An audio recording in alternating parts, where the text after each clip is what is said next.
de nuestras aplicaciones en video. Mire, recibiendo la visita, como recibimos hoy, y eso nos tiene encantados, del presidente de la Asociación Bancaria de Venezuela, surgen, bueno, varios puntos de interés. ¿Cómo está la banca? Una especie de radiografía, finalizando este año 2023. El tema del crédito, del financiamiento, que es tan sensible para particulares, pero para sectores económicos, comercio, industria, empresas. Y luego está, porque lo comentaba esta mañana, el Nacional titulaba con que el presidente de Fede Cámaras decía, los empresarios vamos a seguir apostando por Venezuela. Y eso lo dijo dentro del marco de un encuentro con Nicolás Maduro este día jueves. Dijo además, queremos acompañarlo en el cambio de la Venezuela rentista a la Venezuela productiva.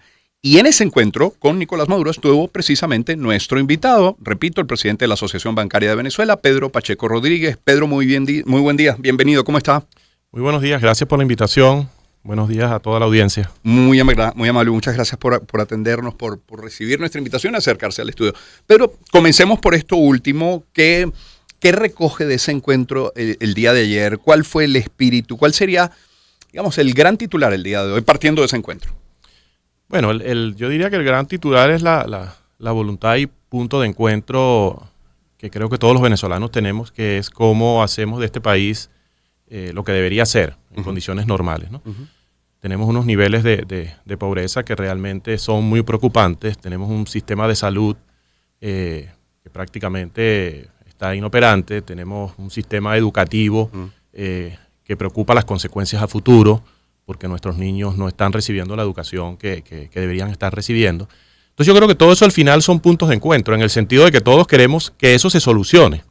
Y más allá de las diferencias que podamos tener, digamos de carácter ideológico, de carácter pragmático, económico, tenemos que buscar puntos de encuentro. O sea, no hay otra alternativa que buscar puntos de encuentro. Entonces me quedo con eso, me quedo que es un espacio donde hay diferencias de criterios, donde hay diferencias de enfoque, pero que hay un propósito común, que es el buscar lo mejor para Venezuela en una situación que realmente es crítica. O sea, nos olvidamos de una situación de reducción de la economía de un 70-80%. O sea, nos olvidamos de que a la moneda le hemos quitado 14 ceros.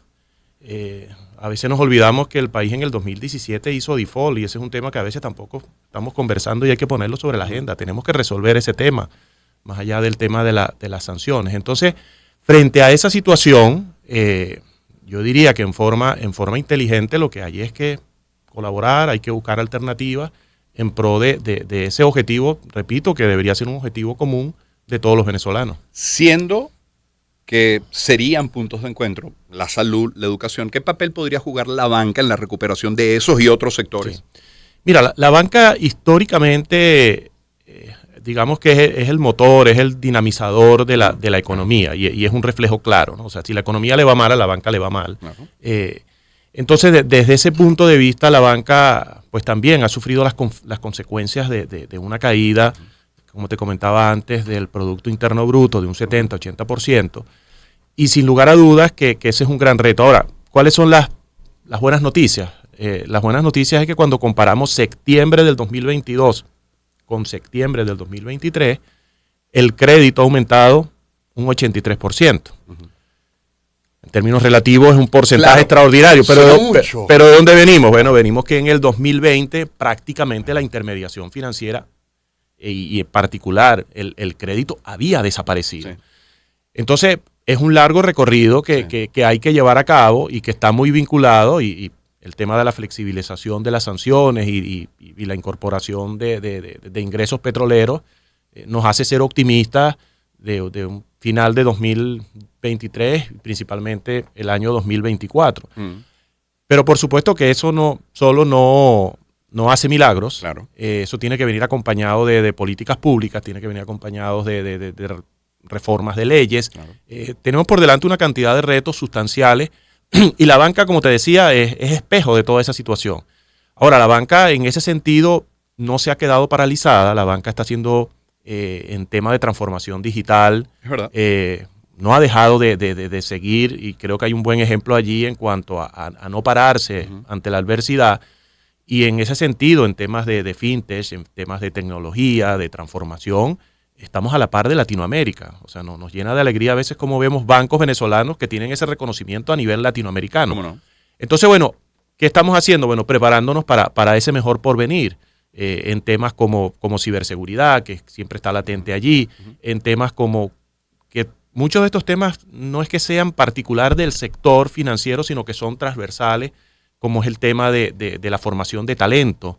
El talento. A nivel mundial hay una guerra por el talento, más allá de la situación particular de Venezuela. Entonces, ¿cuál va a ser nuestra estrategia frente a contar con un personal calificado, especializado, que nos permita aprovechar ese mejor porvenir? Entonces, tenemos una mirada en el corto plazo, pero también tenemos una mirada en el mediano y en el largo plazo para que cuando ese mejor porvenir llegue, pues nos encuentre preparados para aprovechar las oportunidades que sin lugar a dudas van a estar allí. Es Pedro Pacheco Rodríguez, presidente de la Asociación Bancaria de Venezuela, quien nos acompaña. Habría que coincidir con el esfuerzo que ha hecho la banca en general por mantenerse al día en lo tecnológico. Yo quiero poner el ejemplo porque lo tengo muy cercano y lo conozco además desde dentro, Bancaribe, que es aliado de este espacio. Y sí, efectivamente, hemos venido hablando ya desde hace algunas semanas de la posibilidad de abrir una cuenta desde el propio teléfono. Está toda la banca intentando que el pago móvil sea más efectivo, más sencillo a través, por ejemplo, de un código QR. En fin, hay muchos avances en este sentido. Pero el miércoles, cuando hacíamos la agenda económica con Asdrúbal Oliveros, alguien con mucho tino me decía, cuando hablamos de las sanciones, de la flexibilización de las sanciones, que habían abarcado mucho más de lo que el propio Asdrúbal aspiraba, que habían trascendido lo petrolero, lo energético, y alguien con mucho tiro decía, Román, ¿y el crédito?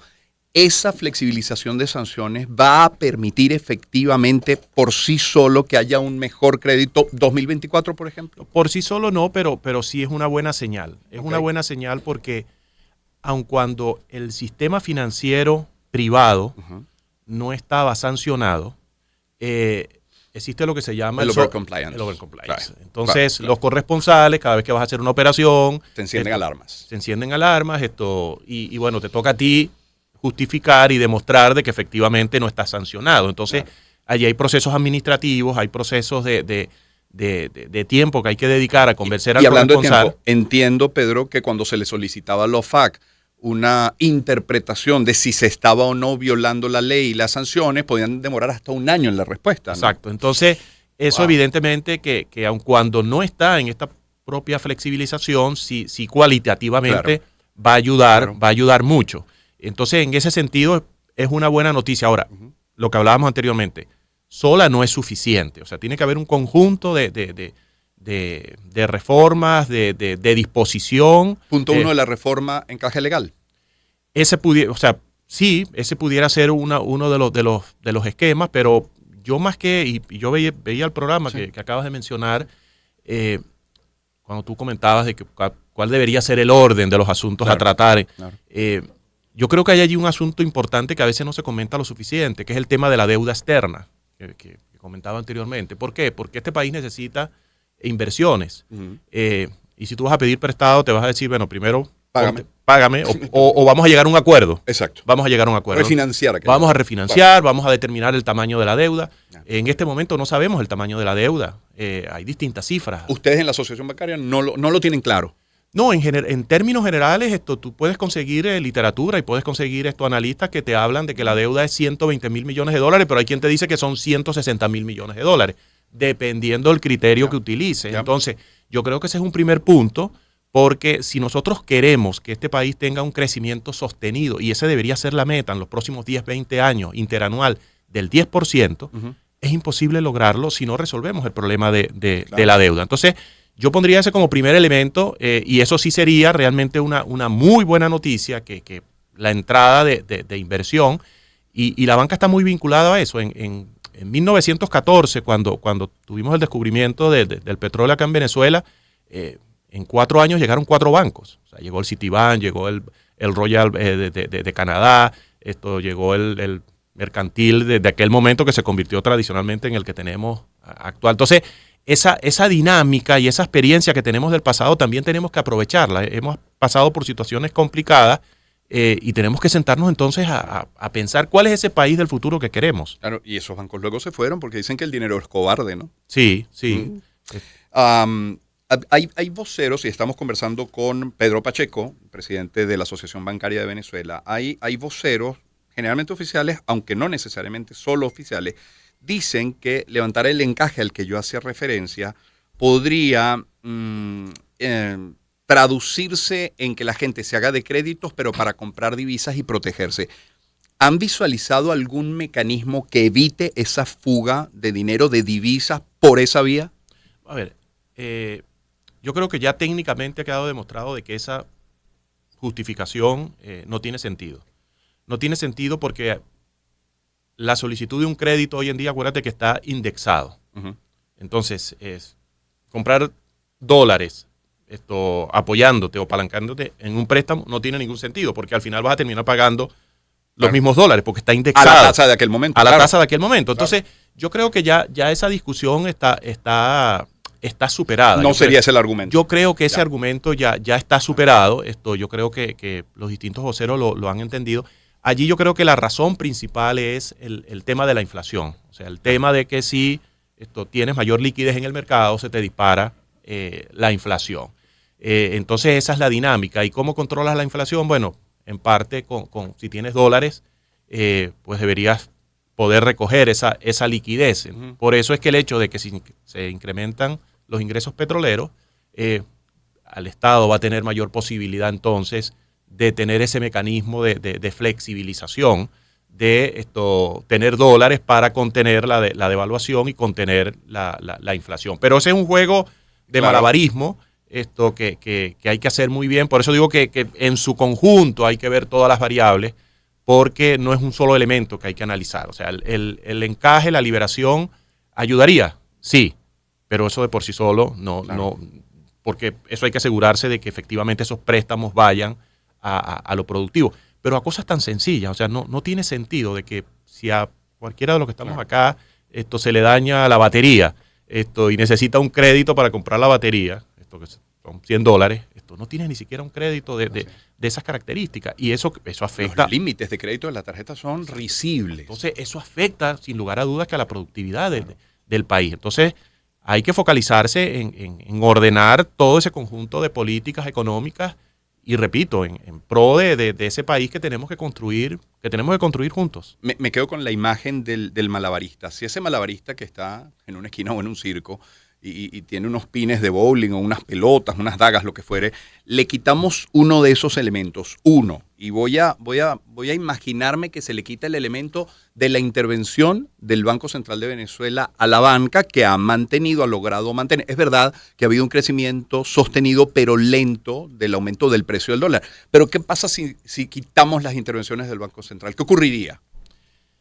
Bueno, siguiendo con los ejemplos, o sea, es como si un enfermo que lo tienes intervenido y decides entonces quitarle de repente alguno de los aparatos que lo mantiene equilibrado. Yo creo que habría que, si se lo vas a quitar, tienes que analizar muy bien las consecuencias y tienes que tener algún otro esquema. Es decir, si tú le quitas ese intervencionismo, pero viene acompañado de una inversión de $2.000 millones o de $1.000 millones, ya tú no tienes por qué intervenir. Ya. Entonces, a eso es a lo que me refiero. O sea, si vas a quitar uno de los instrumentos, tienes que asegurarte de que haya otro que compense al final. Te quité acetaminofén, pero te puse morfina. Exacto. Entonces, pero es eso. O sea, al final es un buen ejemplo de lo que tú acabas de señalar. ¿Y qué tan cerca estamos de que Venezuela toda, industriales, empresarios, comerciantes, pero nosotros los ciudadanos recuperemos ese crédito que nos permita crecer? ¿Qué tan lejos lo ve? Eso va a ser un proceso paulatino. Uh-huh. Eso no va a ser inmediato, pero sí creo que en el 2024 sí se pueden ver aumentos en las tarjetas de crédito, sí se pueden ver incrementos de préstamos para emprendedores.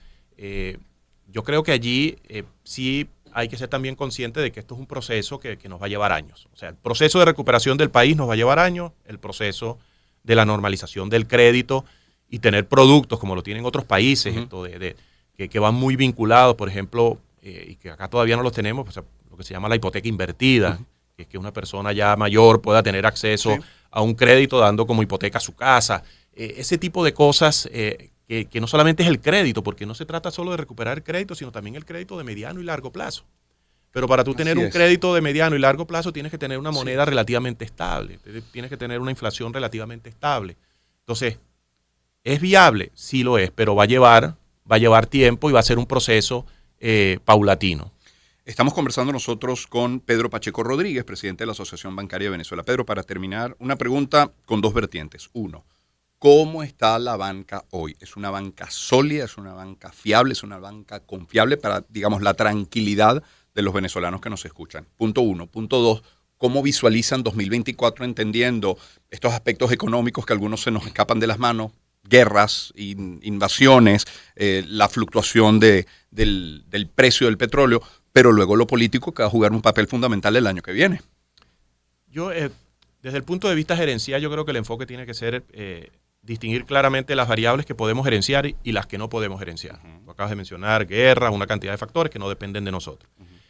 En los factores que dependen de nosotros tenemos allí que poner el mayor énfasis. Y allí está el seguir avanzando en los temas de tecnología, que pueden ser para el corto plazo o para el largo plazo. Ya. O sea, el próximo año la biometría, esto va a ser un denominador común, el pago esto en forma dactilar e incluso facial. Okay. Esto vamos a empezar a verlo, no en forma masiva, pero allí la biometría va a jugar un papel importante. El contactless también, Claro. esto es un fenómeno que está allí. O sea, se están haciendo grandes inversiones, como te decía antes, pensando en el mediano y en el largo plazo. Van a venir circunstancias como nos han venido en los últimos años que se han podido sortear. Hay que mantener el foco en la formación del personal. Ayer tuvimos una reunión con el rector de la UCB, esto para ver qué alianza podemos establecer, porque podemos superar esta crisis, pero si no tenemos el personal calificado, si no tenemos la tecnología, pues nos va a servir de muy poco. Sí, claro. Es lo que hemos dicho, o sea, nadar mucho para luego morir en la orilla. Entonces tenemos que ir en el corto plazo, pero también poniendo la mirada en el mediano y el largo plazo. Yo creo que la mirada está puesta allí, en el mediano y en el largo plazo, confiados de que vamos a tener una mejor Venezuela, de que lo mejor está por venir, de que Amén. tenemos todas las circunstancias para lograrlo, que tenemos la disposición, que nos sorprende a pesar de la cantidad de personas que se han ido. Sí. El talento que hay en la banca es impresionante. Yo estoy allí desde julio y me impresiona el profesionalismo y el grado de dedicación en distintas áreas. No A solamente veces irrita esa frase como los mejores se han ido. Bueno, gracias. O sea, yo ahí difiero de eso porque También. sí sigue habiendo aquí un personal que es Así relativamente impresionante, es la palabra, Sí. y nos corresponde acompañarlo y formar a las próximas generaciones. Entonces, en ese sentido, esto creo que es donde hay que poner el énfasis, mucha gerencia, los modelos de negocio se están transformando, nosotros también tenemos que transformarnos. Alguien decía que con el tema de la inteligencia artificial es que estamos viviendo una combinación entre lo que significó el avance de la máquina de vapor, que destruyó muchos trabajos, pero que a la larga luego también creó otros muchos. Sí. Lo que fue la imprenta, que significó pasar de que eran los frailes quienes en forma manuscrita comunicaban a imprimirlo. Bueno, eso va a significar, pero en dimensiones mucho mayores. Y luego lo que fue la energía nuclear, que bien utilizada tiene unas ventajas asombrosas, pero mal utilizada es la bomba atómica. Sí, señor. Entonces, eso es la inteligencia artificial que nos va a estar afectando transversalmente al sector financiero, pero a todos los ciudadanos. Sí.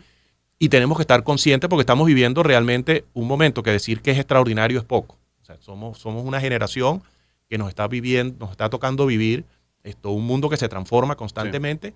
Y ahí es donde yo digo que la variable que nosotros podemos gerenciar es prepararnos, formación continua, dedicación y pasión por el país para superar esta situación que es adversa, pero que, repito nuevamente, lo mejor está por venir. Cuando hablaba nuestro invitado de un mejor país y yo decía amén, uno no dice amén desde la ingenuidad, desde la convicción que es lo que necesito para mis hijos, ya ni siquiera para mí, para mis hijos, para mis 3 hijos, las de 12 años y el pequeñito de 1 año y 3 meses. Pedro, gracias por la visita al estudio el día de hoy. Muchas gracias por la invitación. Muy amable. Pedro Pacheco Rodríguez es presidente de la Asociación Bancaria de Venezuela. Yo quiero que escuchen durante unos segundos esto y ya les digo.